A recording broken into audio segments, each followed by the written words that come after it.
I'm Elizabeth Machuca, and you are watching the Huntsville Huddle. Today with me, I have Maddie, a Quidditch player at Sam Houston State University. Hi, Maddie. Welcome to the show. How is it being a Quidditch player? It's really fun. The culture on the team is really nice. They made me feel really welcome as soon as I joined. I joined last semester, so really quickly I became good friends with everybody, and it's a really fun sport to play. So. Okay. So for viewers who don't know what is Quidditch, how would you describe it to them? Like, how would you tell them? Chaotic. But it's really fun. So there are a lot of things happening, which tends to be what kind of throws people off, other than, the typical reputation of Quidditch itself. Mm-hmm. People tend to associate us with, where the sport comes from, Harry Potter. Even though we're trying to distance ourselves from that, it's not as similar to the fictional Quidditch as most people think it may be. We do not fly around on brooms, as cool as that would be. But yeah, there are a bunch of different aspects that go into Quidditch. There are 4 different positions, not including the snitch itself. There's a beater, chaser, a keeper, and a seeker. Okay. And on top of that, there are 3 different balls that are used, which is the snitch itself, a quaffle, and a bludger, right? The beaters use the bludger to get people out, basically, so a team can't utilize them in the moments that they have to go and tag back in, which is whenever they run back to our goal. So if you imagine like soccer, mm-hmm. They would basically have to run back to their goal before they could continue playing, offense or so. So go back to like the bludger. How is mm-hmm. that again? So a bludger is a dodgeball. Whenever it is thrown at somebody, they have to get off broom, which is a PVC pipe that we carry around between our legs. I know it sounds ridiculous, but it adds to the complex aspect of the game. Okay. Something to keep us still unique. But yeah, we have a PVC pipe between our legs, which is also what tends to throw people off. And whenever you have to tag back in, whenever you get beat, you have to take it out from between your legs, because then you're considered off broom. Mm-hmm. So kind of as if you were knocked off of your broom, you have to go and tag back in and get back on your broom. So whenever you're beat, you're basically removed from the game for those seconds that it takes you to get back on your broom after tagging back in. So it's really useful whenever, for example, when you're on offense and you're trying to score and everybody's on you, your beaters mm-hmm. can take the bludger and throw it at people who are in your way, for example. And then there's the chaser, who uses the quaffle. The quaffle is the thing you use to score. It's a ball. Okay, so it's just a regular ball. Yeah, it's a volleyball that we use, that we throw into the hoops. Yeah, I mean, that's basically it. The chasers are the ones that score the goals. There are 3 hoops. They are all same scoring. You don't get extra points for going in the bigger hoop or anything. So are the hoops designed how in Harry Potter they have it is it designed exactly yes, they like are. that? So yes, a circle with a pole on it in the ground? Yeah, so we have 3 hoops. One that's we have a small hoop, mm-hmm. a medium hoop, and a large hoop. I do not know the exact measurements. I'm pretty sure one's 4 foot, 6 foot, and 8 foot. Oh. But don't quote me on that. I could be wrong about that. It's something high, right? It's something high that I cannot reach. But yeah, each score is 10 points. Yeah, that's about it when it comes to the chasers and the quaffle. And what is your part on the team? I'm currently a chaser, mainly. Mm-hmm. What is your role as chaser? So something really nice about Quidditch is that we are co-ed. Mm-hmm. We have rules for the field where you have to have more than one gender on the field at once, and you can't have more than 4 of the same gender on the field. So a lot of the times, especially since I'm under 5'4", they like to put me towards the corner whenever we set up so that I can kind of sneak up on the hoop without people focusing on me. Because people tend to focus, so we have 4 chasers on offense at a time. One of them being the keeper, who works as both. He's kind of like the goalie. Okay. So we kind of form this box formation typically, and they're typically the 2 people up top are somewhat bigger or faster, and they're typically what people focus on because they start with the quaffle. So what I do most of the time is I'm back here on this corner behind the hoops. Okay. And I'll come up on the small hoop, and while people are focused over here on the people who have the quaffle, it gets tossed to me and I put it in without anybody even focusing on me. It's an easy goal most of the time. Okay. And so you mentioned like with the different balls that you use, what is for the snitch, which is like the golden, Okay. like you win it automatically, I guess. Yeah, so what it used to be that the snitch ended the game. It is Okay. no longer like that. Currently the snitch is worth 35 points.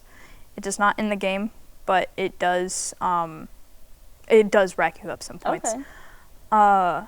So at halftime, which is after 20 minutes, everybody takes a break. They get the snitch ready, which is typically some person in bright yellow shorts. No way. It's typically some person in bright yellow shorts with a tennis ball attached to his back. Okay. Right? And this is going to sound so funny, but I promise it is one of the most interesting parts to watch. Because what the seeker has to do, there are 2 seekers obviously on each team who have to try to get that snitch that is on this person's back. So the snitch can run wherever they want to on the field.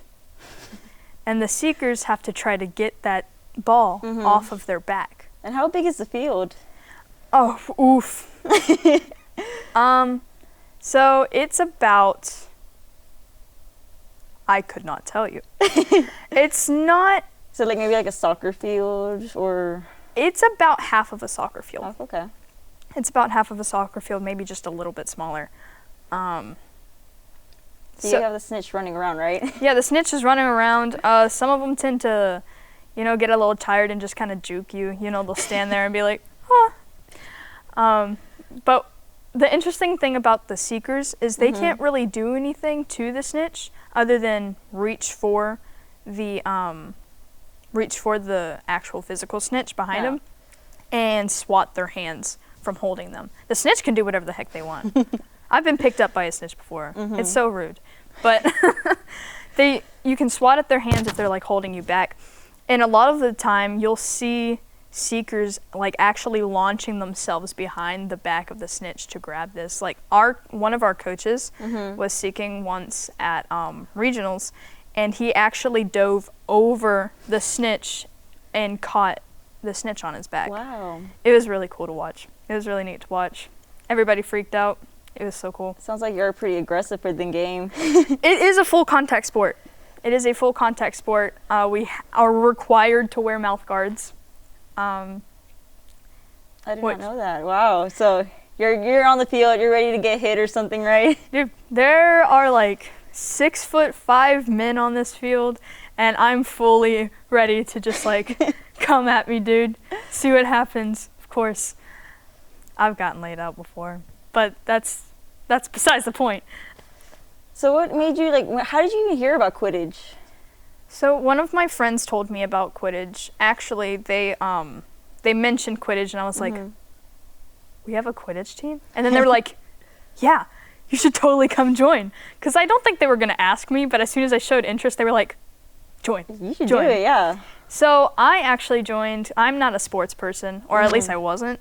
I'm like touching the microphone. I wasn't a sports person. I joined because I was like, I like Harry Potter. I want to see what this is like, because surely it's not going to ask too much of me, but it's some way that I can actually, make friends and stay at least a little bit active on top of marching band, which is another thing I'm involved in. So I went, realized that it is an actual sport, and I was like, I love it here. The people were so nice. I love our team so much. We're all best friends. So how many people are on a team? So we can only take a roster of 21 people, Okay. but we do have more people than that on our team. Typically, the people that don't make the roster simply cannot go, or don't want to for that day. We typically don't have to say, oh, you can't go, you can't go, because we have some very hard workers, and most of them just can't go. Oh, man. So it works out most of the time. We don't have to worry about saying you can't go, because most people just can't go because they're working or they have prior commitments. But I think everybody gets to play or has gotten to play before. And then who do y'all play against, like, whenever y'all play Quidditch? So we play against other collegiate teams, and we also play against,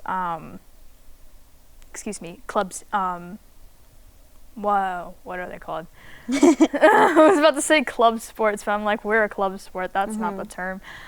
Community teams. Okay. So, like, just random adults that were like, yeah, let's play Quidditch after we graduate. Or people who just aren't in college and want to play the sport. So we play against a bunch of different teams.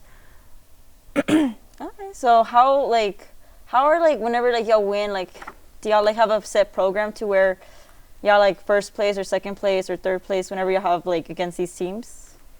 So we've had laid back tournaments, and then we have, our official tournaments, like regionals that we've had recently. And yes, we do have we have bracket play typically. We all play against each team, and then we bracket into, who wins which game, then goes against the victors of the other game, and so and so. At regionals, I believe we placed third. Okay. First being UT and second being UTSA. So what do you find, like, most rewarding whenever you play? I mean, just knowing that I played well is typically what makes me happy, because I know that there are fantastic teams out there. But just knowing that my team played hard is the most rewarding to me. Just seeing everybody happy, and knowing that they played well, because, UT, they're a very good team. And we put our all into those games, but it's not very common that we win against them. So we aren't really brought down on a loss against them, but if we know that we played well against them, then we still feel just as fulfilled. Yeah, because, like, you brought your A game there. Yeah. And then what are some difficulties that you also face playing on the team? Sometimes it's a little hard to stay motivated, but I think that's more of a personal thing. Just about with any sport, it can get tiring. But it is a very interesting sport to play, and I personally haven't gotten, like, burnt out on it or anything. Like, nothing's ever really set in stone. There's always something unique you could be doing on the field. And even though we have, like, certain plays and everything could end up a surprise. You could have a completely set up play, and then you could have someone just fast break and, score without that being part of the plan, because if it's open, you take the opportunity. Well, that is all the time that we have. Thank you for joining the Huntsville Huddle, and thank you for joining us.